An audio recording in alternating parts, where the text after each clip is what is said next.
Have you ever stood quietly at the edge of a celebration that was never meant for you, even though your heart had once carried everyone who now pretends not to see you?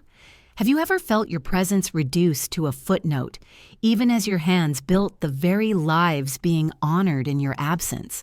If that ache is familiar, if your silence has ever been louder than a crowded room, then perhaps you'll understand why I finally picked up the phone that night and made the call I'd been avoiding for years. Before we begin, if you've ever been overlooked or made to feel invisible by the very people you once fed, raised, and protected, then please know you are not alone. This story is for you. And if it resonates, I invite you to stay a little longer, subscribe for more stories like this, and share where in the world you're listening from. It matters. Your voice matters. Now breathe in and imagine this. The lights are golden, the music is soft, and laughter dances across wine glasses. Guests are swirling through the air like petals in a breeze.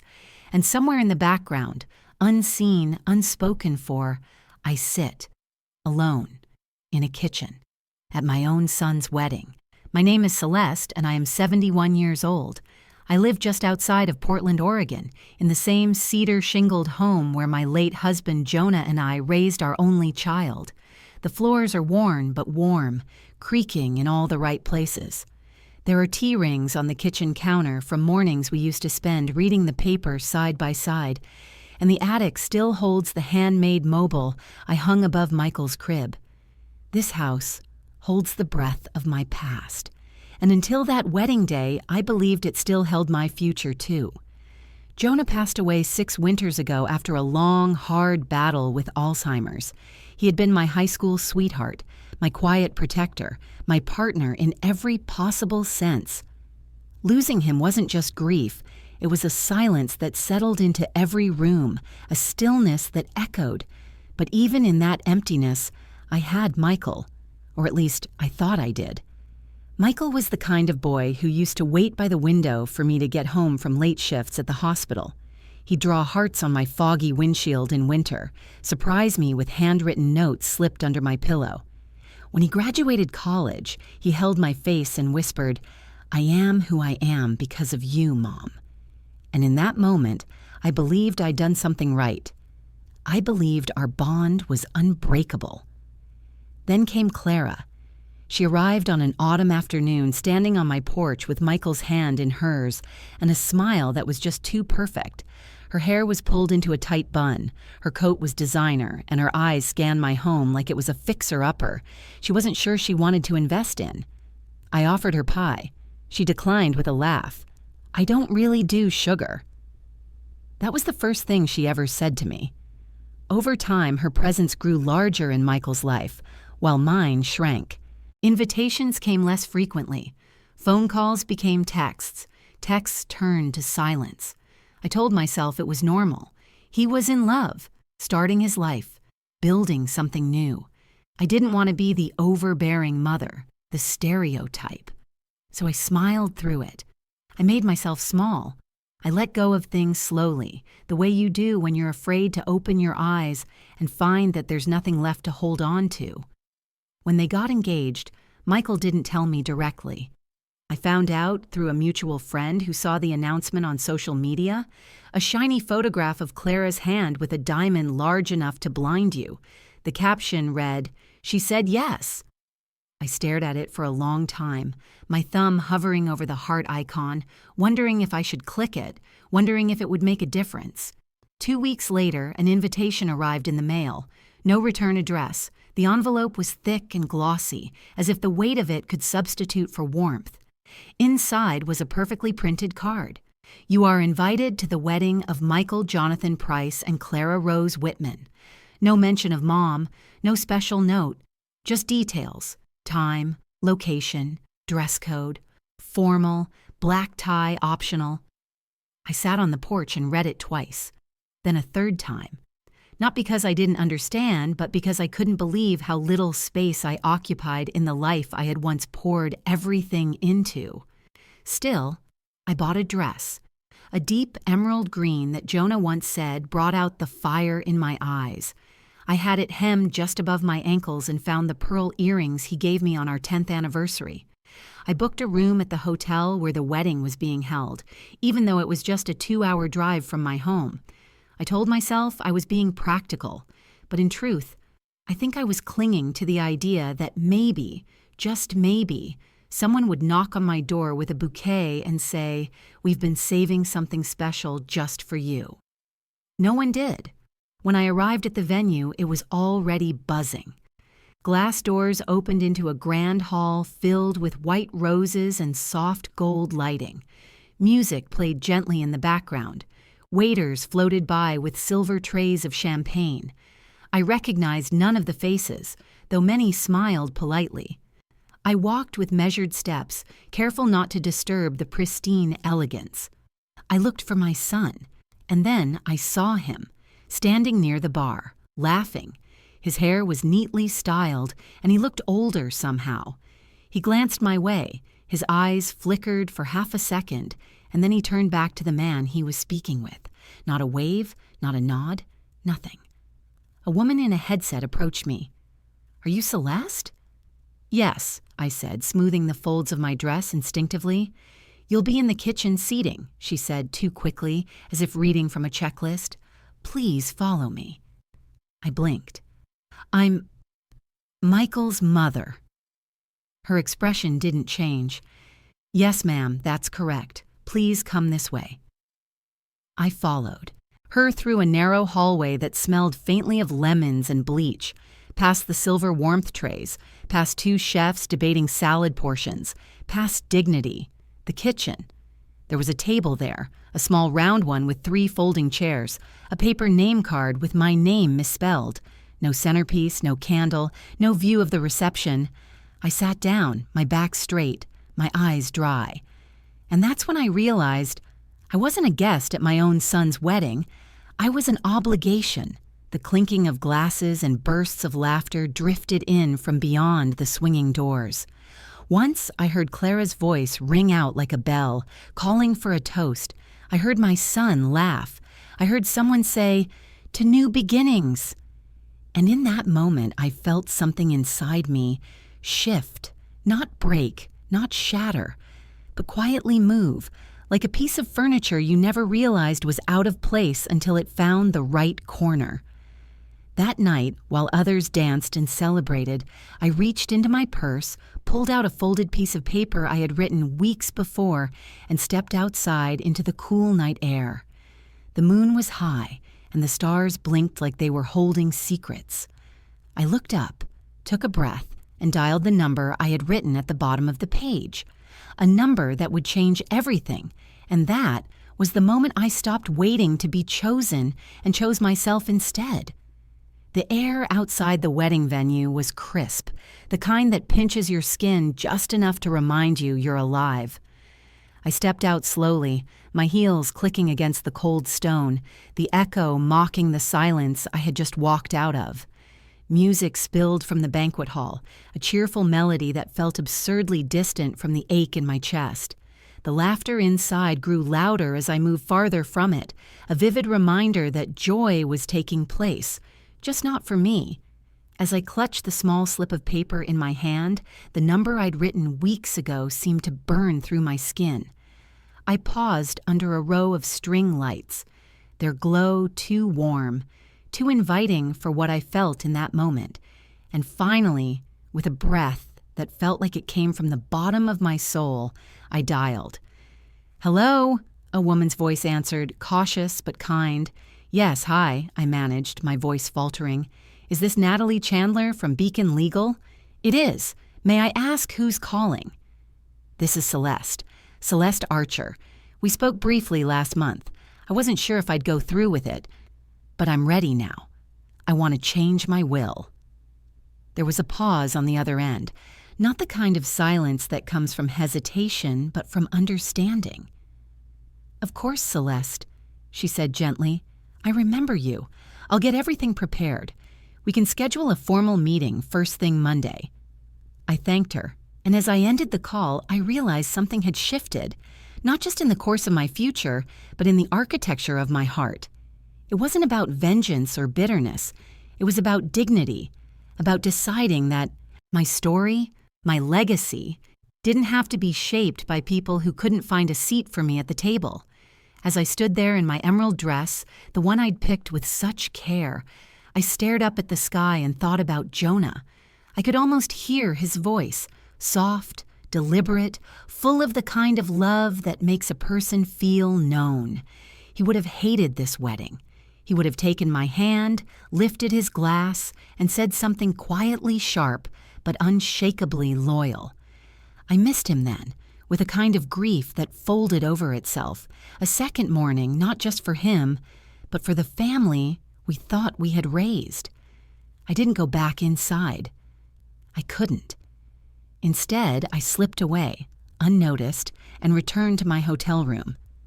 I peeled off the dress, folded it neatly, and placed it back in the garment bag as if that act alone could tuck the night away where it couldn't hurt me. I sat on the edge of the bed, the city lights filtering through the heavy curtains, and for the first time in a long while, I allowed myself to cry. Not for Michael, not even for what had just happened, but for the years, the decades I had spent giving, supporting, worrying, staying silent, excusing. I cried for the woman I had been, selfless to a fault, forgiving beyond reason, and for the one I was now becoming. That Monday morning, I walked into the attorney's office wearing the same coat I wore the day Michael was born. It was a gift from Jonah, soft gray wool with deep pockets and buttons like tiny moons. As I sat across from Natalie and signed the first of many documents, I didn't feel triumphant. I felt resolved. I changed the beneficiaries. I adjusted the executors. I removed names I once thought would carry my legacy, and instead added charities Jonah and I had always supported but never documented formally.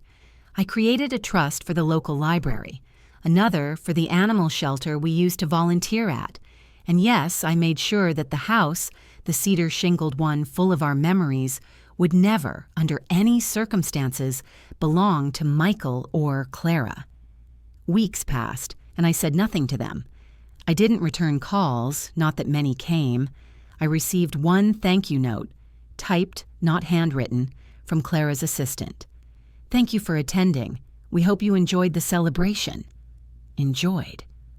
I folded it neatly, placed it in the back of my recipe book, and didn't reply. There was nothing left to say, but grief has a strange way of circling back, of rising when you least expect it. One evening, I found myself in the attic, searching for the Christmas lights, and came across an old box labeled Michael, Kindergarten to College. Inside were drawings, report cards, and a letter he wrote to Santa when he was 9. "Dear Santa," it began in clumsy pencil strokes, "please bring my mom a necklace. She cries when she thinks I don't notice how tired she is." My chest tightened, and I sat there on the floor, the letter trembling in my hands. He had seen me, once. Truly seen me. And somewhere along the line, that child turned into a man who could watch me sit alone in a kitchen on the most important day of his life and not flinch. I didn't know which version of him was real anymore, but I knew which version I needed to protect myself from. I returned the box to the shelf and pulled the cord to turn off the light. And in that darkness, I whispered a soft goodbye. Not to Michael, but to the illusion I'd been carrying. The illusion that love alone could make a family whole. Then, one Saturday afternoon, months after the wedding, the doorbell rang. It startled me. I rarely had visitors. When I opened the door, I found Michael standing there, alone, no Clara, no pretense. "Hi, Mom," he said. I didn't respond right away. I just stepped aside and motioned for him to come in. He walked through the familiar hallway like a stranger in a museum. His eyes lingered on the photos, the bookshelves, the threadbare rug by the fireplace. "It hasn't changed," he murmured. "No," I said quietly. "It hasn't." He sat down on the couch, the same one where he used to cuddle up and watch cartoons with a juice box in hand. He looked older, tired, maybe even remorseful. but I wasn't there to interpret his silence anymore. I had retired from that unpaid job long ago. "I came to apologize," he finally said, his voice cracking slightly. "For the wedding, for everything." I nodded slowly, my fingers resting on the armrest. "What changed?" He looked down. "Clara and I, we're not doing well. She said some things. About you, about us. I think I let her shape how I saw you. I think I chose convenience over truth." The honesty in his voice was unexpected. It stirred something in me. Something that wasn't quite forgiveness, but perhaps the early threads of it. Still, I didn't reach for him. I didn't smooth things over like I always had. I let the weight of his words settle. "I understand," I said, "but you have to live with those choices now." "I did. For years, I know," he whispered. "Is it too late to fix it?" I looked at him, really looked. My son, my once wide-eyed, note-writing, heart-drawing son. And I said, with more strength than I thought I had, "That depends on what you're willing to build, not just repair." He stayed for tea. We didn't talk much more. Sometimes silence is the only honest language left. When he left, he hugged me, tight, like he was trying to reach something buried between us. I didn't resist, but I didn't lean in either. That would take time. After he left, I sat in the kitchen, the real one, not the back room of a ballroom, and watched the light stretch across the floor. I thought about that night at the wedding, the way the stars looked when I stepped outside, the weight of that final phone call, and the woman I had become because of it. I was no longer the overlooked mother. I was Celeste, a woman who had loved deeply, been hurt deeply, and still chose to protect her heart without bitterness. A woman who had rewritten the ending of her own story, and there was more of that story still to tell. The days that followed Michael's visit blurred into a strange blend of hope and hesitation. I kept busy, organizing drawers, watering the garden, rearranging books I had read years ago. But beneath every task pulsed an undercurrent of questions I wasn't ready to answer. Was his apology genuine? Was it just loneliness now that his marriage was on shaky ground? Or had something in him finally shifted, genuinely and deeply, like it had in me that night outside the wedding hall? Each evening I would sit by the window, a mug of chamomile in hand, watching the shadows stretch long across the living room carpet. Sometimes I'd think about calling him. Other times I'd pick up the phone and set it back down. Forgiveness is a living thing. It requires care, attention, boundaries. It isn't a door you fling open because someone knocks with a sorry expression. Still, he came around, once a week at first, then twice. Always polite, often quiet, occasionally warm. He brought small things. A book I had once mentioned, a basket of groceries, a new mug that read, "Best Mom Ever," still with the price tag on it. I didn't call him out on the performative nature of it. I knew he was trying, even if clumsily. Then one afternoon, as golden light poured in through the lace curtains, Michael asked if we could talk. "Really talk," he emphasized, shifting in the armchair across from me, his posture uneasy, like he was preparing to confess. I nodded, folding my hands in my lap, bracing myself for something heavy. "I know I've said I'm sorry," he began, "but I need to tell you why I did what I did." I remained still, not encouraging, not shutting him down, just there. "I was afraid," he continued. "Clara, she always had this way of making me feel like I owed her everything. After Dad died, I think she sensed something fragile in me, something she could mold. I didn't realize how much control she had until it was too late. The wedding, the seating. It wasn't just a mistake. It was a choice she insisted on. She said it would make things less awkward if you were in the kitchen. She didn't want you near her family, said it was her day, her rules."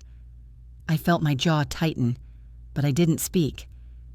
"I knew it was wrong," he went on, his voice lowering, "but I went along with it. I didn't want to fight. I didn't want her to leave. So I betrayed you, just to keep the peace with her." The silence after his words felt dense, pressing in from all sides. I stared at him for a long time, letting the weight of it land. It wasn't new information, not really, but hearing it aloud from his mouth made something final inside me click into place. "I appreciate the honesty," I said carefully, measuring every word. "But Michael, cowardice isn't love. Choosing silence over justice is not protection. You weren't just keeping the peace, you were handing over pieces of me again and again to someone who didn't deserve them." He nodded, shame evident in his downcast eyes. "I know, and I don't expect you to forgive me. I just wanted to say it." I rose then, walked to the window, and stood there a moment before turning back. You don't get to rewrite the past, but you can decide what kind of man you want to be moving forward. That was the end of the conversation, but not of the shift between us. In the weeks that followed, I saw him make changes, not grand, sweeping ones, but the quiet kind that reveal sincerity. He started volunteering at the library. He began therapy. He stopped asking for my approval and started showing me respect, even when it wasn't convenient. He didn't beg to be added back into the will, and I didn't offer. It wasn't about the money anymore. It was about dignity, restoration, and maybe, eventually, reconciliation. But then, just as the soil between us began to soften, Clara returned. It was a rainy Thursday when I heard the doorbell and opened it to find her standing there, umbrella in hand, designer coat clinging to her frame, mascara just beginning to smudge. "Hi," she said, her voice coated with forced sweetness. "Can we talk?" I wanted to shut the door. Every instinct in me screamed to protect my peace. But something in her eyes, perhaps desperation, perhaps pride in retreat, made me step aside. She sat stiffly on the edge of the sofa, her knees crossed, her purse clutched tightly in her lap like a child's security blanket. "I know I'm probably the last person you want to see," she began, her words sharp around the edges. "But I just thought, now that things are calmer, we could maybe move on?" "Move on," I echoed, keeping my tone even. "Yes, start fresh. Let bygones be bygones. We're family, after all." I tilted my head slightly, observing her. "Clara, you seated me in a kitchen during my only son's wedding, after everything Jonah and I gave to make that day possible." She waved a manicured hand. "That was a misunderstanding." "No," I said quietly. "That was cruelty." Her smile faltered. "Look, I'm not here to argue. I'm just saying, maybe you could reconsider the will." Ah, there it was. I stood, walking slowly to the mantel, where Jonah's photo sat in its silver frame. I traced the edge of it, feeling his absence like a pulse. Then I turned back to her. "This house is no longer part of the will," I said. "The funds have been reassigned. The trust exists to serve communities that need it. Libraries, shelters, education initiatives. My legacy is now with people who see value in presence, not performance." Clara rose sharply. "You're throwing away your own bloodline." "No," I said, voice steady. "I'm preserving my peace." She left in a storm of disbelief, her heels clicking in protest across the wood floor. As the door shut behind her, I didn't feel vindicated. I felt calm.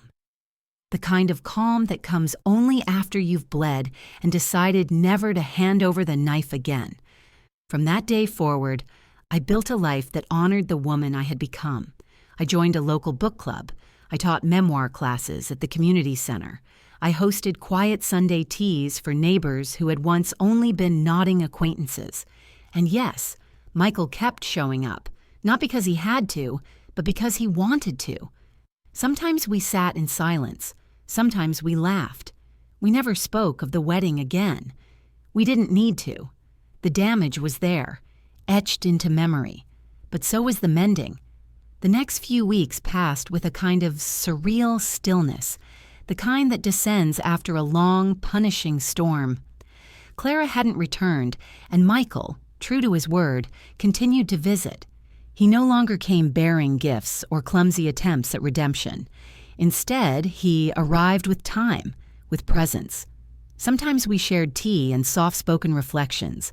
Sometimes we sat in silence, the kind that doesn't demand to be filled. And sometimes, though rare, I saw in his eyes a glimmer of the little boy who once used to hand me wildflowers from the garden with muddy fingers and hopeful eyes. Still, trust is not restored with tea and silence alone. One morning, I found myself lingering at the window, watching as Michael's car pulled into the driveway. He stepped out with a hesitant air and walked toward the porch with something small in his hand. When I opened the door, he smiled, not in the tentative way he used to, but with a quiet confidence that surprised me. "I found this," he said, handing me a photograph.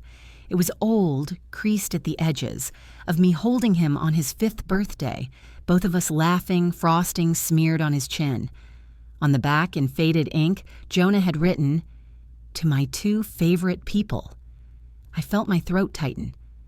"I've been sorting through Dad's boxes," Michael said softly, and I realized I've let years go by without remembering the parts of him that made us whole. I lost him. Then I nearly lost you. I blinked fast, trying not to let the tears fall. Not yet. "There's something I need to do," he added, "if you're willing to come with me." We drove in silence to a cemetery just outside town. It was modest, quiet, with worn stone markers and willow trees swaying gently in the wind. Jonah's grave was nestled beneath one of those trees, the stone plain but lovingly kept. I hadn't visited since the day of the funeral. I couldn't. The grief had been too raw, too sharp. But standing there now, beside Michael, I felt something shift. Not closure. Grief doesn't offer that. But a softening, an acknowledgement. We stood there a long time. I said nothing. Neither did he. And when we finally walked away, it felt like leaving a burden behind that had long lived between us. Back, at home, I made soup. It wasn't a grand gesture. It wasn't forgiveness carved in marble. But it was comfort. It was warmth. Michael ate 2 bowls and helped with the dishes. And for the first time in years, the house felt like it could be something more than a vessel of memories. But peace is a fragile thing. One Friday evening, as the sky turned the color of old peaches and the scent of cut grass drifted in through the windows, I received a letter. It was addressed in handwriting I didn't recognize. Inside, a single sheet of thick paper bore the letterhead of a legal firm. Clara had filed a claim against the trust. She was challenging the reallocation of assets, arguing that I had been mentally compromised at the time of the amendment. I read the letter 3 times before folding it carefully and setting it down beside my tea. My hands trembled, not from fear, but from a deep, tired disbelief. Michael came by that night, and I handed it to him without a word. He read it in silence. Then he looked at me with a mixture of horror and shame. I didn't know she would. I never thought she'd. I held up my hand gently. "This is not your burden to carry, Michael. Not anymore." But it was mine. Again. That night, as I lay in bed staring at the ceiling, I felt the old weight settle into my chest. Not because of the lawsuit itself. I had protected myself thoroughly. My lawyer had ensured that every decision was documented, every step notarized. But the betrayal? The audacity? That struck deeper. Clara hadn't just insulted me. She was attempting to erase me, to paint me as feeble, broken, unfit to determine the fate of my own life's work. And that, more than any seating chart, more than any snub, was an attack I could not let pass quietly. The following Monday, I walked into my attorney's office with the calmness of someone who has already decided what comes next. We sat across from each other at the heavy mahogany desk, and I handed him the letter. "She wants a fight," I said. "Then let's give her one she won't forget." He smiled, just a little. "We'll need to show that you are of sound mind, fully competent and acting in your own interest. Arrange whatever tests, interviews, witnesses you need," I said. "I will walk into any courtroom and look any judge in the eye." And I did. 3 weeks later, I sat across from a panel of professionals, medical, legal, psychological, answering questions with clarity, precision, and poise. I recounted dates, decisions, motivations. I spoke of Jonah, of the wedding, of the kitchen chair, and the final phone call. I did not cry, I did not flinch. By the end of the evaluation, the lead examiner leaned forward, her pen resting on the table. "You are more lucid and composed than most people half your age," she said. I smiled. That tends to happen when people underestimate you. When the formal judgment came back, it was swift and unequivocal. The trust stood. The will stood. Clara's petition was dismissed with prejudice. But it wasn't just a legal victory. It was a reclamation, a reminder. I called Michael the moment the papers were finalized. He answered on the first ring. "She lost," I said simply. He let out a breath that sounded like it had been trapped for years. "I'm so sorry, Mom." "I know," I said, "but now I'm not." That night, I pulled out Jonah's old records, the jazz albums he used to play while cooking Sunday breakfast. I poured a glass of wine, let the saxophone notes fill the living room, and danced. Alone, barefoot, laughing at nothing. It wasn't about revenge. Not really. It was about reclaiming the story, about refusing to be the side character in the life I had built from scratch.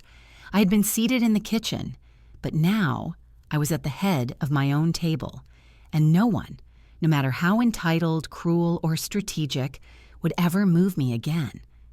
The house felt quieter than usual, but not in a peaceful way. It was the kind of quiet that comes after all the noise has drained from a room, the kind that lingers in the absence of answers. I found myself standing in the same kitchen where I had once taught Michael to whisk pancake batter, where Jonah used to wrap his arms around my waist from behind while I cooked. That very space, once a haven, had become the stage where I was shoved into the background. But this time, it wasn't them who put me there. I was simply taking stock. After Clara's failed legal attack, there had been no further word from her. Michael, meanwhile, had fallen into a guilt-fueled silence, unsure whether to bridge the widening gap or stay out of the way. But I didn't need him to choose sides anymore. I had learned to stop waiting for permission to matter. Still, there were loose ends that tugged at me. Financially, I had made my decisions. Legally, I had fortified my peace. Emotionally, however, something remained unsettled, something deep and maternal and human that refused to go quietly into the night. I wasn't searching for reconciliation. What I needed was understanding. And so, on a cloudy afternoon, I drove to the very venue where the wedding had taken place. I hadn't planned to go back, but something inside me urged me to see it again with clear eyes, not as the slighted mother, but as the woman I had become since. The staff at the entrance recognized me instantly, their smiles turning awkward as they likely recalled the scene I had unintentionally made months before. I simply asked if I could walk through, assuring them I wasn't there for drama, just closure. As I stepped into the reception hall, everything was empty and silent now, stripped of flowers and laughter and polished shoes. I stood in the very corner where the kitchen entrance opened, remembering the rickety chair they had pulled out for me as if I were a last-minute burden to accommodate. I pictured the white linens, the clinking glasses, the toasts that had soared across the room while I sat in that suffocating silence, discarded but observing. And in that quiet, I whispered, not to anyone else but to myself, "You are not invisible. Not anymore." Later that evening, I went to visit Martha, my neighbor and closest friend of 3 decades. She had been through her own storms, divorce, the loss of a daughter, a battle with breast cancer, and yet somehow she always managed to see others clearly. When I walked into her kitchen, she handed me a cup of chamomile without asking questions. That was her way. "I went back to the wedding venue today," I finally said. She raised an eyebrow but didn't interrupt. I thought I'd feel angry or embarrassed, but mostly I felt power. Not the vengeful kind, just the quiet kind that tells you you're done being erased. Martha set down her tea and reached for my hand. You know, love, sometimes the most powerful thing we can do isn't shouting or fighting back. It's choosing ourselves every single time they try to make us disappear. I stayed a while longer. We spoke of things mothers speak about when no one else is listening. Shattered expectations, the ache of absence, the painful alchemy of turning disappointment into dignity. A few days later, I received a voicemail from Michael. His voice cracked in the middle of the message. I know I can't undo what happened. I know I didn't stop her when I should have.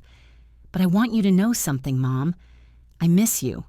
I miss who I was when I was around you, and I don't want to lose that forever. I didn't call him back right away, not out of pettiness, but because I needed to make sure that answering the call wasn't just habit. I needed to know that forgiveness, if it came, would be something whole, not rushed. Meanwhile, I began attending a local community writing group that met every Thursday at the library. It started small. I shared a piece about my wedding day, not Jonah's and mine, but my son's. I changed the names. I masked the setting. But the emotions? They were naked and raw. After I read it aloud, the room went still. An older woman near the back took off her glasses, wiping her eyes. That was me, she whispered. That was exactly me. It happened again the following week, and the next. My stories, written without bitterness but with brutal honesty, became a mirror for others. The words I had once swallowed were now giving voice to women who had been dining alone in their own metaphorical kitchens. Then came an unexpected invitation. A university in town was hosting a symposium on generational grief and aging. One of the coordinators had heard me speak at a reading and asked if I would be willing to share my journey on a panel. At first I hesitated. I wasn't a scholar or psychologist. I was just a mother whose son had chosen a chair placement as a symbol of hierarchy. But perhaps that was enough. Maybe the credentials I carried were written in survival and soft-spoken resilience. When the day came, I stood on the stage, looking out at a sea of faces, some young, some etched with years, and I told the story.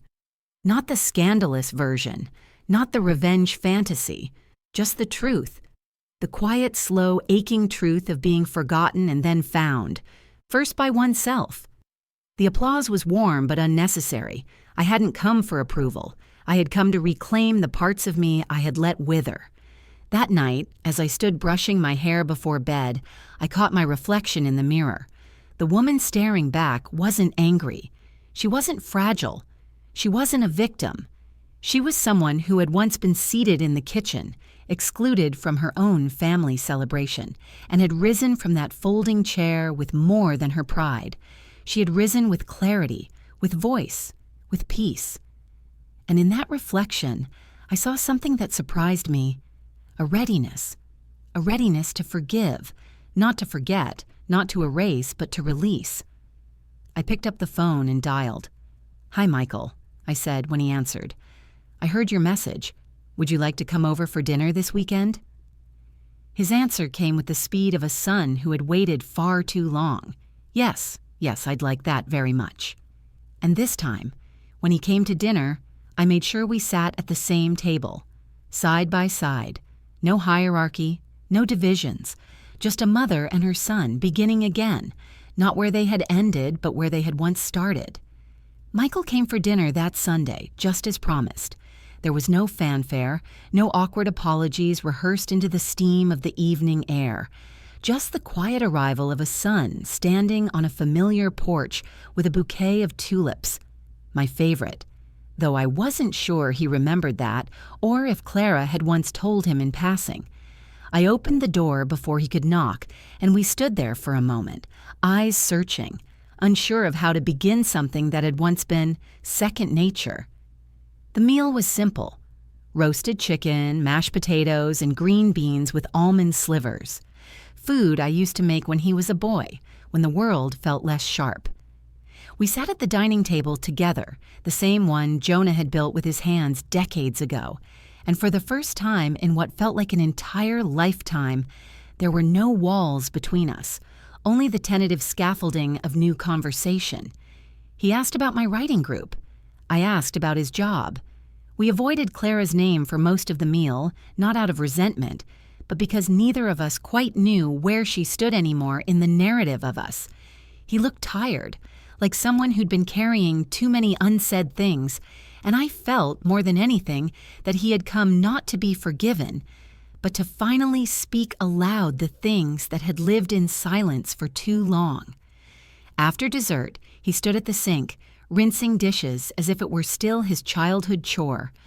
I leaned on the counter and listened as he told me about the fallout, the tension between him and Clara, how his guilt had grown into distance, how he hadn't known how to defend me without damaging his marriage, and how, in the end, he hadn't defended me at all.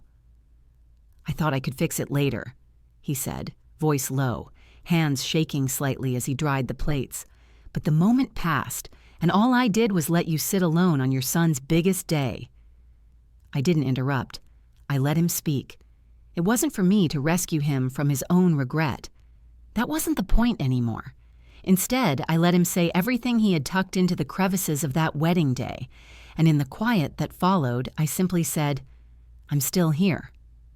He looked at me then, eyes glassy but open, and nodded. We didn't pretend everything was perfect. Reconciliation, I had learned, isn't an erasure, it's a rewriting. One that includes the scratches, the scars, the torn-out pages. But from that evening on, we began to rebuild, not with grand gestures or teary apologies, but with dinners shared, stories exchanged, and time that was no longer borrowed but freely given. Weeks passed, and one morning I received a package. Inside was a leather-bound notebook and a note from Michael. "For the stories you haven't told yet, I want to read them someday." I held it close to my chest, the edges pressing softly into my ribs, and I realized that what had hurt most wasn't the exclusion, the kitchen seat, or the silence. It was the feeling of being unwitnessed. And now, piece by piece, I was being seen again. That summer, I gave a reading at the community library, my first solo event. The room was full of women, many older, some younger, all carrying invisible bruises shaped like dismissals and small humiliations. I read the story of the wedding, not verbatim, but as a parable. The mother wasn't me, but it was. The son wasn't Michael, but he could have been. When I finished, the applause was soft, reverent, like a church prayer whispered rather than sung.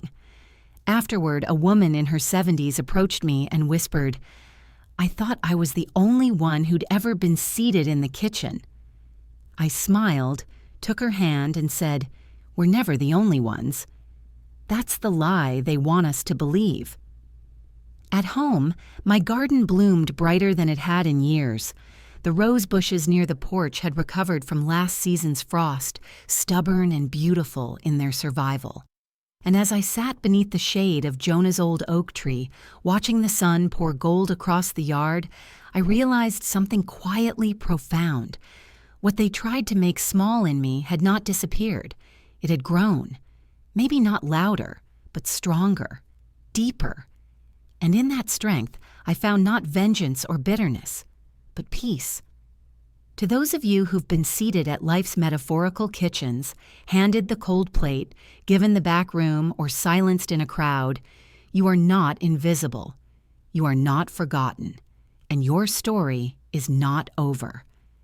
Thank you for spending this time with me. If this story touched something inside you, I'd love to hear where you're listening from. Please take a moment to subscribe to the channel, leave a comment with your thoughts, or share it with someone who might need to hear it. Until next time, take care of your story. It's yours to tell.